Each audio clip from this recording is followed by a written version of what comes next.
एक ऐसा नेता जो खुद एक मुस्लिम हो और जिसने एक मुस्लिम की कोख से जन्म लिया हो, वो कैसे भारत के हिंदुओं के बारे में सोच सकता है। एक ऐसा नेता जो आज़ादी की लड़ाई में मात्र 12 दिनों तक जेल में बंद हो। एक ऐसा नेता जो एक अयास करता हो, जो स्मोकिंग करता हो, जो धूम्रपान करता हो, जो मदिरा पीता हो, वैसा नेता। एक ऐसा नेता जिसने भारत और पाकिस्तान का पार्टीशन कराया हो, वैसा नेता भारत का प्रथम प्रधानमंत्री बनता है, तो भारत की आज ये स्थिति होगी ही।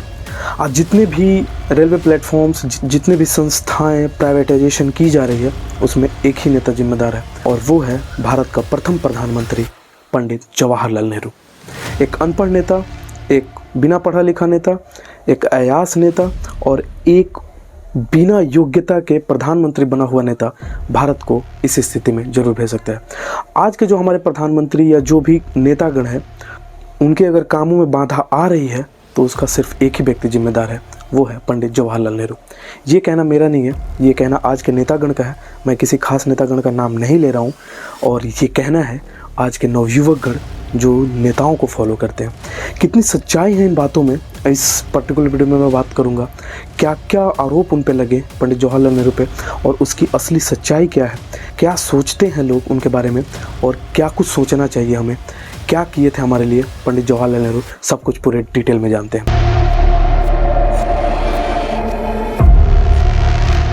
नमस्कार दोस्तों, मेरा नाम है अनीस और आज की इस पार्टिकुलर वीडियो में मैं बात करने वाला हूं गद्दार नेहरू के बारे में। ये गद्दार शब्द मैं उनके लिए यूज़ नहीं कर रहा, मैं आप सभी को यहाँ सच्चाई दिखाने आया हूँ। गद्दार कौन है, किसने देश के साथ गद्दारी करी है, किसने क्या कुछ किया है, सब कुछ पूरे डिटेल में बताऊंगा। सबसे पहले पंडित जवाहरलाल नेहरू के बारे में थोड़ा सा हम जान लेते हैं। पंडित जवाहरलाल नेहरू का जन्म 14 नवंबर सन 1889 को हुआ था। इनकी मृत्यु 27 मई 1964 के बीच हुई, और इस बीच में पंडित जवाहरलाल नेहरू ने क्या किया और आज प्रेजेंट डे में उन पर क्या क्या आरोप लगते हैं, सब कुछ पूरे डिटेल में मैं बताने वाला हूँ। पंडित नेहरू की शुरुआती पढ़ाई लंदन में हुई, और वहाँ से वो एक बैरिस्टर की उपाधि लेकर भारत में आते हैं। भारत में आने के बाद वो इलाहाबाद कोर्ट में अपनी बैरिस्ट्री करते हैं, और वहाँ से उनको पॉलिटिक्स में थोड़ी मोड़ी रुचि होने लगती है। और ये वही समय था जब उन्होंने इंडियन नेशनल कांग्रेस को ज्वाइन किया। इंडियन नेशनल कांग्रेस को ज्वाइन करने के पीछे इनका एक ही मकसद था कि इनकी जो रुचि अब बैरिस्ट्री से छोड़ के धीरे धीरे पॉलिटिक्स में होने लगी, और उनको ये लग गया कि अगर भारत के लोगों को असली न्याय दिलाना है तो मुझे पॉलिटिक्स ज्वाइन करना होगा, क्योंकि पॉलिटिक्स डायरेक्टली भारत के लोगों को सर्व करेगी। यहाँ पे अगर मैं रहा तो काफ़ी कम लोगों को मैं प्रभावित कर पाऊंगा। इसलिए उन्होंने इंडियन नेशनल कांग्रेस को ज्वाइन किया, और इंडियन नेशनल कांग्रेस ज्वाइन करने के बाद उनकी जीवन शैली बदल गई। उसके बाद वो किसानों के बीच में सभाएं करने लगे, और एक पढ़ा लिखा व्यक्ति जब किसानों के सामने बोलता था उनके हक के बारे में, तो किसान लोग इनसे काफ़ी प्रभावित होते थे। आज के जो यार अंधभक्त हैं, मैं अंधभक्त यहाँ पे वर्ड यूज़ करूँगा क्योंकि यहाँ पे ये वर्ड जो है ये काफ़ी आजकल प्रचलन में है। तो आज के जो अंधभक्त हैं, जिनको इतिहास के बारे में कुछ नहीं पता, वो यही कहते हैं कि पंडित जवाहरलाल नेहरू अयासी करके डायरेक्टली बिना योग्यता के वो प्रधानमंत्री बन गए, लेकिन ऐसा नहीं हुआ। मैं आगे वीडियोज़ में काफ़ी सारा ऐसा सच्चाई बताने वाला हूँ जिसके बाद आपकी आँखें खुल जाएंगी कि पंडित जवाहरलाल नेहरू के बारे में जो हम आज सोचते हैं वो कितना गलत सोचते हैं। 1937 एक ऐसा समय था जब उन्होंने सेकुलर इंडिया की मांग करी। 1937 एक ऐसा समय जब देश की आज़ादी के 10 साल पहले कोई ऐसा नेता खड़ा होता है और ये बोलता है कि हमें हिंदू मुस्लिम आपस में लड़ाई नहीं करनी है। अब सोचिए ये कितना इंपॉर्टेंट था उस समय, जब भारत के लोग आपस में लड़ना शुरू कर दिए, जबकि भारत के ऊपर किसी और का कब्जा था, तो आज़ादी मिलनी नामुमकिन थी। उस समय हमें हिंदू मुस्लिम सिख ईसाई आपस में मिल के अंग्रेजों के खिलाफ लड़ना था। उस समय भारत में 1937 में पंडित जवाहरलाल नेहरू ने यह आवाज़ उठाई कि हमें हिंदू मुस्लिम को छोड़ के पहले अंग्रेजों से लड़ना है। 15 अगस्त 1947 जब भारत आज़ाद हुआ, और ये घटनाएं मैं जल्दी जल्दी इसलिए बता रहा हूँ क्योंकि मुझे जल्द से जल्द उन आरोपों पर पहुँचना है जो आज के लोग पंडित जवाहरलाल नेहरू पे लगा रहे हैं। तो एक संक्षेप में मैं बता रहा हूँ कि भारत में क्या क्या हुआ था उस समय। 15 अगस्त 1947 को जब भारत आज़ाद हुआ तो लाल किले पर पहली बार बिना चुनाव जीते भारत के प्रथम प्रधानमंत्री के रूप में पंडित जवाहरलाल नेहरू ने नेशनल फ्लैग को फहराया। अब लोग यहाँ कहेंगे कि बिना योग्यता के पंडित जवाहरलाल नेहरू कैसे प्रधानमंत्री बन गए, तो मैं थोड़ा सा यहाँ पे इतिहास में ले चलूँगा। तो उस समय दो लीग था, पहला मुस्लिम लीग और दूसरा इंडियन नेशनल कांग्रेस। इन दोनों में लड़ाई हो रही थी कि पहले मुझे प्रधानमंत्री बनना चाहिए। मोहम्मद अली जिन्ना मुस्लिम लीग की तरफ से बोल रहे थे, और पंडित जवाहरलाल नेहरू अडिग थे कि नहीं, मैं इंडियन नेशनल कांग्रेस की तरफ से भारत को रिप्रेजेंट करूँगा। उस समय भारत के पास अपना ना खाना था ना अपनी कानून व्यवस्था थी, और उस समय ये दो लोग आपस में भिड़ गए थे कि पहले मैं प्रधानमंत्री बनूंगा। महात्मा गांधी उस समय, क्योंकि उस समय चुनाव नहीं हुआ था, तो महात्मा गांधी के हाथ में था कि किसको प्रधानमंत्री के रूप में चुना जाए। उनके सामने एक तीसरा कैंडिडेट सरदार वल्लभ भाई पटेल भी थे। अब सरदार वल्लभ भाई पटेल को भी भारत का प्रधानमंत्री चुना जाना चाहिए था, ऐसा लोग कहते हैं। लेकिन वो जो समय था वो काफ़ी क्रिटिकल समय था, उस समय चुनाव नहीं होना था। चुनाव अगले 1-2 साल में कराने का लोगों के पास ऐसा मकसद था कि अगले 1-2 साल में हम चुनाव कराएंगे, लेकिन उस समय तक चुनाव नहीं हुआ था। बिना चुनाव किए पंडित जवाहरलाल नेहरू को इसलिए चुना गया और भारत का पार्टीशन उस समय इसीलिए हुआ क्योंकि अगर मोहम्मद अली जिन्ना को प्रधानमंत्री बना दिया जाता तो पंडित जवाहरलाल नेहरू के जितने भी समर्थक थे, जो मेजोरिटी थे, वो निराश हो जाती और उस समय पार्टीशन होना तय था। अगर पंडित जवाहरलाल नेहरू को पूरे अखंड भारत का प्रधानमंत्री बना दिया जाता तो उसमें मोहम्मद अली जिन्ना के जितने भी सपोर्टर्स थे उसमें विद्रोह होता और भारत की आंतरिक लड़ाई कभी खत्म नहीं होती।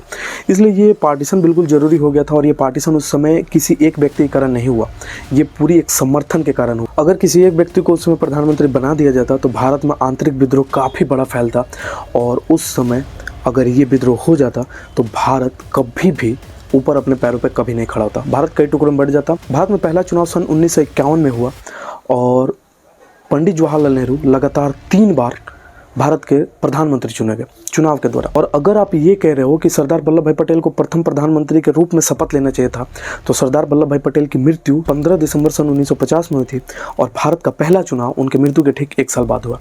अब आप खुद सोचिए कि जो लोग ये कहते हैं कि भारत का पहला प्रधानमंत्री सरदार वल्लभ भाई पटेल को होना चाहिए था, तो वो चुनाव में कैसे भाग ले पाते? जब वो व्यक्ति खुद इस धरती पे है ही नहीं तो वो चुनाव में कैसे भाग ले सकता था?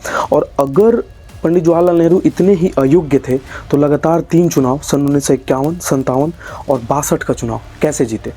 और अगर इतने अयोग्य नेता 3 बार 16 साल 286 दिन तक अगर प्रधानमंत्री रहता है तो उसकी योग्यता और अयोग्यता क्या ठीक 70 साल के बाद हम जैसे नवयुवक बताएंगे? क्या उस समय के लोग या आपके पूर्वज क्या पढ़े लिखे नहीं थे? क्या उनको पता नहीं था कि भारत को कौन अच्छे से चला सकता है? तो ऐसा कभी ना सोचे कि भारत के प्रथम प्रधानमंत्री अगर सरदार वल्लभ भाई पटेल होते तो भारत का नक्शा कुछ और होता। कभी ऐसा नहीं है। भारत के बारे में, भारत की एक ऐसी रूल है कि भारत के बारे में अगर कुछ भी बड़ा फैसला लेना है तो प्रधानमंत्री और मेंबर ऑफ पार्लियामेंट्स एक साथ लेते हैं। अगर आज कश्मीर से 370 हटी है तो इसमें हम ये कभी नहीं सुने हैं कि आप लोग ये कभी नहीं कहते पाए गए कि अमित शाह ने एक अच्छा काम किया। अमित शाह उस समय गृह मंत्री थे और ये आप लोग कभी नहीं कहते हो कि अमित शाह अच्छा काम किए। हम लोग यही कहते हैं कि नरेंद्र मोदी जी ने 370 हटाने में हमारी मदद करी। तो अगर ऐसा सिचुएशन उस समय भी हम सोचें तो गृह मंत्री जो थे वो थे सरदार वल्लभ भाई पटेल और जो प्रधानमंत्री थे जो बिना चुनाव के ये लोग चुने गए थे उस समय प्रधानमंत्री पंडित जवाहरलाल नेहरू थे। तो जो भी काम सरदार वल्लभ भाई पटेल ने किया तो उन्हें बराबर का हिस्सेदार पंडित जवाहरलाल नेहरू को जरूर कहना चाहिए। पंडित जवाहरलाल नेहरू ने इन जितने भी छोटे छोटे साम्राज्य थे अपने आप को इंडिपेंडेंट मान रहे थे, उनके ऊपर साफ साफ हमला करते हुए कहा था कि जो भी राज्य भारत में नहीं मिलेंगे उनको दुश्मन माना जाएगा और दुश्मन पे दुश्मन जैसा कार्रवाई किया जाएगा। पढ़े लिखे नवयुवक बिना रिसर्च किए जो कुछ अफवाह फैलाते हैं उनके बारे में बात करते हैं। सबसे पहले उनका ये अफवाह होता है कि पार्टीशन उनके कारण हुआ। तो पार्टीशन का भी मैंने एक्सप्लेनेशन दिया यार कि पार्टीशन से उनका कुछ लेना देना ही नहीं था। अगर पार्टीशन उस समय नहीं होता तो भारत में आंतरिक विद्रोह होता और उस आंतरिक विद्रोह के कारण भारत कभी यहाँ तक नहीं पहुँच सकता। अब कुछ लोग कहते हैं कि भारत के प्रथम प्रधानमंत्री एक मुस्लिम थे तो भारत के हिंदू के बारे में कैसे सोचते? तो यार उस समय जब भारत नया आज़ाद हुआ था इसके पास ना अपनी कानून व्यवस्था थी, ये ना अपने पैरों पे खड़ा था, ना इनके पास अनाज थी। अगर उस समय हम इन बातों में उलझ जाते जैसे आज हम उलझे हुए हैं कि मुस्लिम ये कर रहे हैं, हिंदू ये कर रहे हैं, हिंदू को उनका हक दो, मुस्लिम को उनका हक दो। अगर उस समय भारत की जनता को एक भारतीय के रूप में न देखकर हिंदू मुस्लिम के रूप में देखा जाता तो आज ये तस्वीर नहीं होती जो हम इस नए भारत को देखते हैं। उसकी नींव जो है उसी समय सेकुलर भारत की रखी गई थी। अगर उस समय सेकुलरिज्म को ध्यान में नहीं रखा गया होता तो आज आंतरिक विद्रोह जो उस समय हुआ रहता उसका परिणाम हमें आज भी देखने को मिलता। कुछ भी हो सकता था, भारत के कितने टुकड़े भी हो सकते थे, जहाँ पे जो मेजोरिटी होती वो अपने आप को इंडिपेंडेंट बना लेते। इसलिए उस समय एक सेकुलर नेता का होना बहुत ज़रूरी था। और पंडित जवाहरलाल नेहरू ना मुस्लिम थे ना हिंदू थे। उन्होंने साफ कह दिया था कि धर्म जो है वो ट्रुथ का एनिमी है और प्रोग्रेस में सबसे बड़ा बाधा। और इसीलिए उस समय एक सेकुलर नेता का होना ज़रूरी था। और इसलिए अगर आप ये कह रहे हो कि भारत के प्रथम प्रधानमंत्री मुस्लिम थे तो वो हिंदू के बारे में नहीं सोचे थे, ये गलत है। उस समय हिंदू मुस्लिम नहीं करना था, भारत के हर नागरिक को भारतीय के रूप में सोचना था। अब कुछ लोग यार कहते हैं जो पढ़े लिखे लोग कि भारत के प्रथम प्रधानमंत्री बन गए, आज़ादी के लड़ाई में उनका कोई योगदान ही नहीं रहा, 12 दिन तक मात्र जेल में रहे अपने पूरे जीवन काल में। तो भैया कभी इतिहास पलट के आप खुद देखो। भारत के प्रथम प्रधानमंत्री पंडित जवाहरलाल नेहरू सबसे पहली बार 1922 में जेल में गए थे और सबसे आखिरी बार सन 1945 में जेल में गए थे।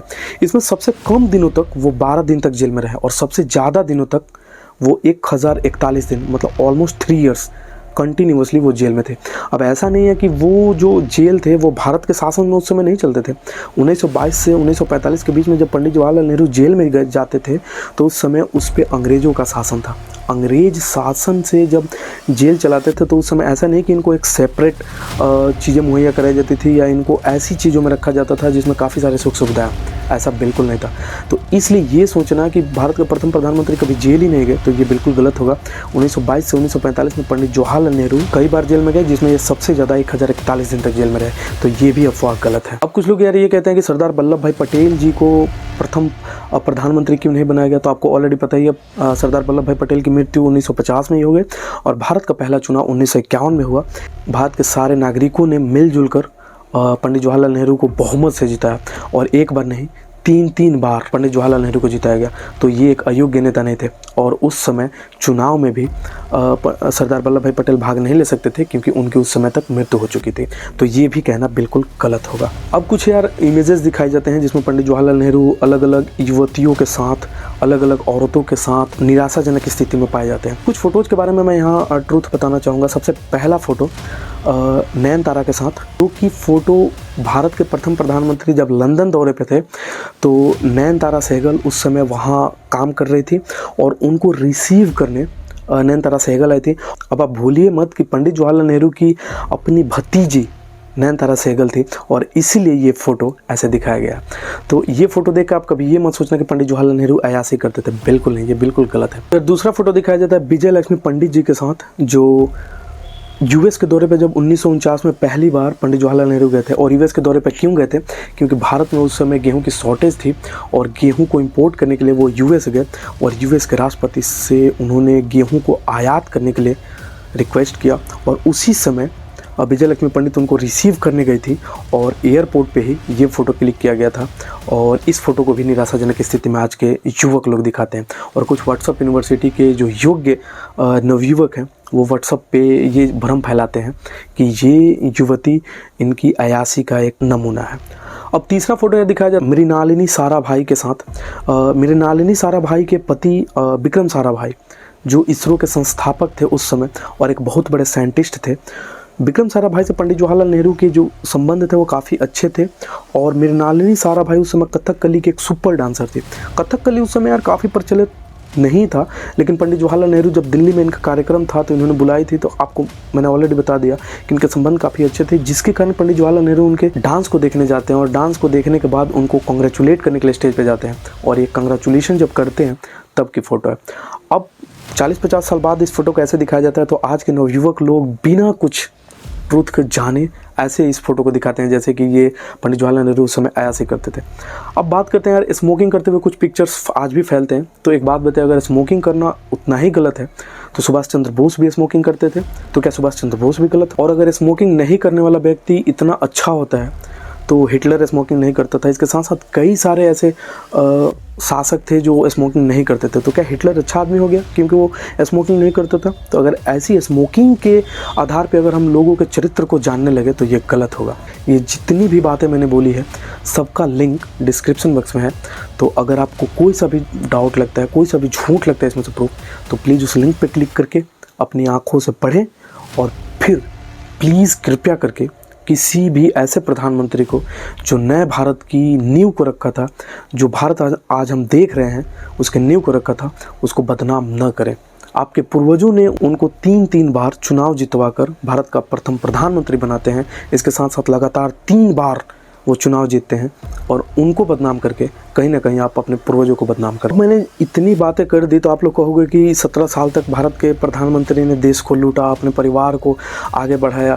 कुछ उनके कामों को मैं बता देता हूँ।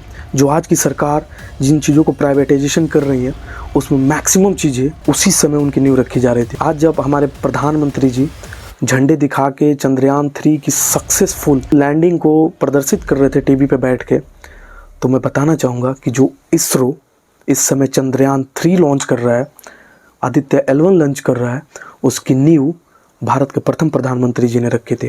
तो अगर आप ये सोचते हैं कि प्रधानमंत्री जी ने कुछ नहीं किया तो मैं उनको कामों को कुछ गिना देता हूँ। जब वे भारत के लोगों को खाने के लाले पड़ रहे थे उस समय साइंस एंड टेक्नोलॉजी में भारत के प्रथम प्रधानमंत्री जी ने एक अहम भूमिका निभाई और उस साइंस एंड टेक्नोलॉजी के लिए इसरो की स्थापना की।